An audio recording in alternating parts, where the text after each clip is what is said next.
I certainly did.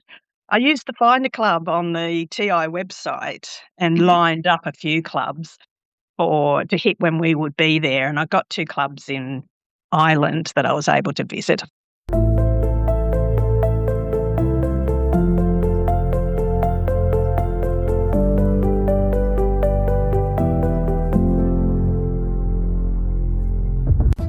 Hi, my name's Brendan O'Sullivan, a Toastmaster from Brisbane, Australia. Welcome to my Toastmasters World Tour podcast. Please join me as I travel virtually around the world and chat to Toastmasters from different countries and all walks of life. Let's explore.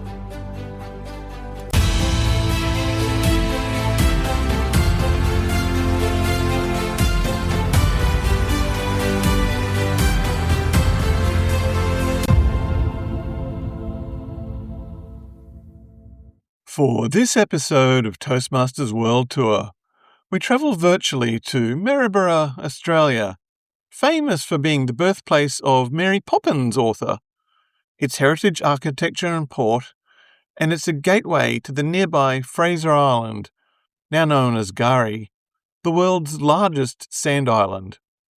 I chat to the newly crowned District 69 Toastmaster of the Year, Deb Barnett. Listen in to find out how that came about and hear about her recent overseas Toastmasters Club visits. Welcome to the show, Deb. I'm so excited and honoured to be chatting to the recently crowned Toastmaster of the Year. Congratulations. Thanks, Brendan. But just let me check in with you because I'm totally unfamiliar with the process of becoming nominated as Toastmaster of the Year.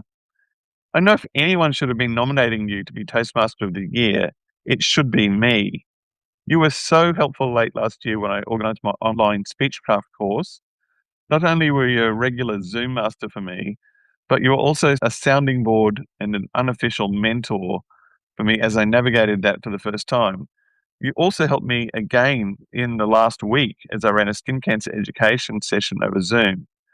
Yet, as richly as I believe you deserve to be nominated Toastmaster of the Year, to my shame, caught up in my own world and not knowing much about it, I didn't nominate you, or anyone else for that matter. So, who nominated you? Can you nominate yourself? Can you then vote for yourself multiple times? How did it come about? Well, firstly, I'm just so honoured to even be considered. I'm not too sure who nominated me. I certainly am not the sort of person who nominates themselves, and there's plenty of worthy people out there, and they certainly should be nominating or sticking their head up, but that's just not my style. I'm not even too sure what the criteria is, and it really comes about for me because I get asked to help people with their speech craft and support them and things like that. I get asked to do different roles for district, and I do what I'm comfortable doing, how I can best support my fellow Toastmasters. As a Toastmaster, I've had a wonderful run being supported by others and being given opportunities to do things, even if I know I've got no idea how to do them. I just go ahead and do them if I think I've got the capacity to do them well, and to be the most supportive Toastmaster and to give back that support, basically, that I've received throughout my journey. Yeah, well, I was going to say the key word is support. That's what I found with you, 100%. You're the most supportive person, just so generous with your time and always so pleasant. I felt like I possibly could have been quite annoying the way I leant on you, but you were so patient and supportive. It was just incredible. I was just blown away by how generous you were. So, you know yourself that if somebody asks and you can do it, you'll do it. And you're just so appreciative and clear with what you want and what you want to achieve, what your goal is, that it is a pleasure to help people like you, Brendan. It's just wonderful to be asked.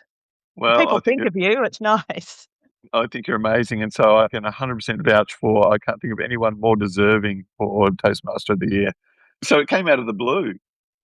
Yes, I usually turn up to these changeover dinners when I am in Brisbane, when I am at district leader training, and And, it's a lovely opportunity to see everybody again, that networking thing and which, I enjoy.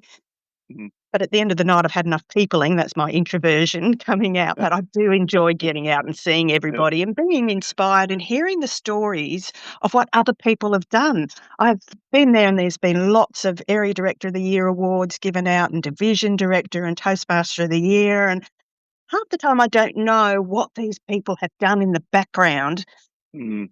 to be nominated, to deserve it, and it's wonderful that they do acknowledge people who have put in the hard yards, who have put in the extra work. In saying that, there's always people that are nominated and they miss out too, so there's a lot of wonderful people in Toastmasters who do get acknowledged on the night, and it's just very nice to be there. Sure. So is that how you found out, a district leader training? About the award? Yes. No, I found out when it was announced at the changeover dinner. Ah, the changeover dinner, okay. Yes, that And came as so it quite a was shock. and did you have to get up and do a little table topics, Yes. acceptance speech? Well, yes, which is really hard to do when you're in shock and trying to look as if you're cool. I wasn't at the dinner, but if I'd been at the dinner, could I have protested and said, like, "I think it should have been me?"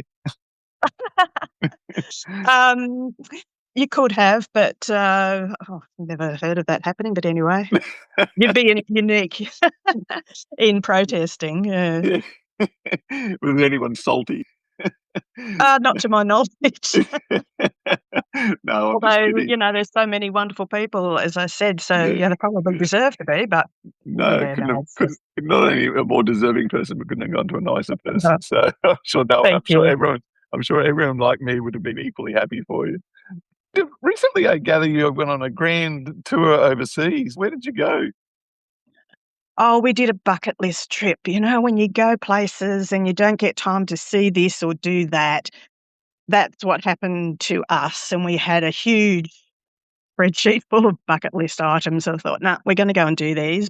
Well, we're still well, we're still healthy and happy to travel. So we Yeah. took off to London, and we love the history of these places. They're just Mm. so much more tangible history and much older than what we have in Australia. So we love Yes. going to London and just wandering around. So that was our first stop. And then we did an amazing guided tour from Brussels to Paris of the battlefields, World War One and Oh, World War wow. Two battlefields, and Wow. that's something that really interests my husband, Mm. and he loved it, but, it's just amazing to see the sites of Mm. these horrible wars and what happened all those years ago, and for me, it was more a lovely drive in the French countryside that somebody else was driving, but, I was just so moved by these places and places like the Menin Gate, they're just iconic for the saddest Mm. reasons. Mm. Um, Mm. so we had a little bit of time in Paris and ticked off a few more bucket list items after the tour. Then we flew to Dublin and had a bit of time there, a few more bucket list items. Hired a car and drove around Northern Ireland, which was just amazing in itself. Mm. Beautiful scenery, but, the remnants of the Troubles are still there. Mm. Still Mm. so much there, Wow. 6-foot walls guarding public buildings from car bombs, which was the weapon of choice at the time, and I think, "Oh my gosh, it's still there." That's Yeah. amazing. And Derry is the same. And came back to a town called Mullingar, which is where my great-great-great-grandfather, uh, Yeah. lived and worked until he was declared a convict, if you like, and, set off on a big cruise to Australia. So it was nice to go there. We haven't Mm. quite got all the information because the records aren't complete, and they seem to stop at a certain place, but, Okay. genealogy is one of my hobbies apart from Mm. Toastmaster, so it was lovely to Mm. actually go to Mullingar Mm. and, then over to Edinburgh, a few more bucket list items, and we thought, "Oh, we'd like to go to York." And York was just amazing. Again, for that history, those city walls, those buildings still standing and old building that's still there from 1244 or something that used to be a hospice, and seeing the sarcophagus still sitting there and, they make them into planters these days, very useful. But yeah, it was just an amazing trip. We really loved it, and we've started the next bucket list on the old spreadsheet. But no, it was great. Yeah. Sounds fabulous. Now, I've heard that sometimes Toastmasters, when they're overseas, they can pop in and visit other clubs. Did you take advantage of that opportunity? Oh, I certainly did.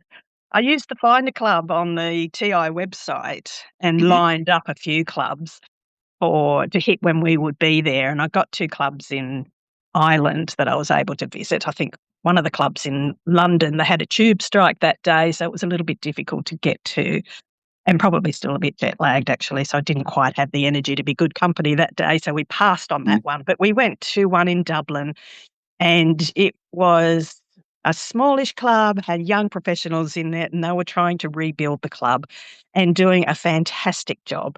But my favourite, of course, was Mullingar again. It was a large club in a pub, in an Irish pub, wow, and Oh, full of fabulous. experienced people and inexperienced people, and it was a wonderful night out, but it didn't matter which of those clubs we went to, you get that same warm Toastmasters welcome. They just love to see guests coming through the door, even though they weren't going to convert me to a Toastmaster because I already am. And of course, you get a table topic and everything. So yeah, it was yeah, a wonderful experience to go and see clubs on the other side of the world. And as an area director, as you know, you go and visit other clubs in your area, and to see the same formula, but just those different personalities being done in another country is just really a heartwarming thing. I just enjoyed both of those clubs. Did you just rock up or was it prearranged? No, I just rocked up. Again, I didn't know if we were going to be tired after a day of playing tourist or what, but we just rocked up to both of them, looked up where they were, got all that information off Find a Club, and just rocked up if we were feeling energetic enough to go. Fair enough. Do you remember the names of the clubs that you went to? The one in Dublin was ISFP or something. It was in the financial district. Hmm. Can't remember exactly. And the one in Mullingar was Mullingar Toastmasters Club. Okay. And so they made you feel welcome and you got to Mm. do a table topics. Is that right? Yes, yes, yes, that's the standard thing we do for guests is we give them a table topic. So, yeah, that was a lot of fun. So you let them know that Aussie Toastmasters are the best, I'm sure? Well, they actually had an area director visit the same night, so they were arguing if it was the area directors club or Mullingar was the best in County Westmeath in that area. But yeah, look, I took my Aussiness and just presented as I do at home, basically. But yeah, it was good. Did you notice any differences between the Irish clubs and the Australian clubs that you were part of? Not a huge amount. I think just like any clubs that we've seen in Australia, they vary in their experience level, the personalities, that goes across any club. And they basically do the same things as we do. Sometimes they're a little bit different, or they might not do perhaps a warm up like my clubs in Australia do. It's really varies between clubs just as it does in Australia. Fair enough. You went to 2 Irish clubs, but you visited many other countries. Those countries weren't Toastmasters there not good enough? You didn't wanna visit them? Really wanted to go to the London one and Yeah, the Edinburgh one. You've yeah, hit off just about all of those accents in Britain, but they just didn't align. As I said, the London one had a tube strike that day, and fair enough. Edinburgh was just we were there the wrong week. Fair enough. You went through France, and obviously you need to be fluent in French if they were running a French-speaking one, but did they have any English-speaking clubs in France? Did you have a look into that? No, I didn't actually look into that because we were on tour for most of that time. Oh, I see. So, that sort of restricts your movements because they all put on dinners and things like that. So it just depends on the tour that you're on, but I couldn't see a gap Fair in enough. the to get away. Oh, well, they're lost, right? So Would have been interesting because I don't speak French at all. yeah, but they might have had some English-speaking clubs. S Mm. Having visited a couple of overseas clubs, has that prompted you given you any thoughts of perhaps joining an online overseas club? It's possible. When I do travel, I deliberately miss clubs that are online because I think, "Oh, I could just do this from home," and, Yes. yeah, I hadn't thought about it since I got back, to be honest. Um, Fair enough. Fair enough. it would be, yeah, a case of just finding an online club. Yeah, that's worthwhile. I'm already in Weblek online here, so I've got one Yes. online club, so, Yes. we'll just see if I can clear some time and consider doing that, actually. Yeah, yeah. Nice just to get that accent sometimes, isn't it? Yes, Beautiful yeah. Irish accent. 100%. They're great. Mm. Is there anything else you'd like to add today, Deb? No. Oh, look, I just no, and I've said this before, I just love the opportunities that you get at Toastmasters just to do things, and it's always nice to be asked, but we have so many different arms of it. You can just be a speaker in your club, and that's okay. And if you want to go out of your club, you can do contests and go up that battle ladder. And there's also the opportunities for club executive. And, if you prefer to go up that direction, but there's so many opportunities to look outside your own club. And, I love doing that now. Initially, I was a bit too frightened to go outside my own club and do Yeah. things, but, Yes. when you do, you think, "Oh, everybody else out there is human too. It's all cool." Yes.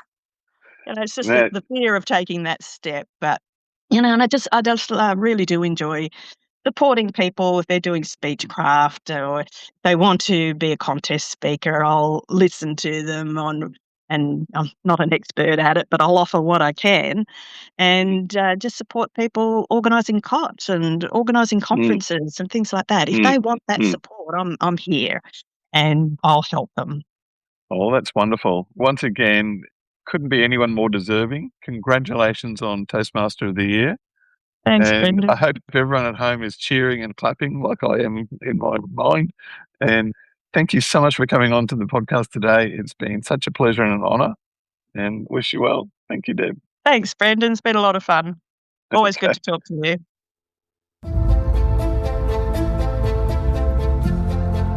Thanks for listening to today's show. One of the key elements of Toastmasters is evaluations. This is how we grow and improve, both by encouraging comments for things we got right and points for improvement. We all learn and benefit from these evaluations, not just the person being evaluated, so any feedback in the comments is greatly appreciated. If you have a Toastmasters story you'd like to share or would like to be on the show, I'd love to hear from you. You can reach me at toastmastersworldtour@gmail.com. Thanks for listening.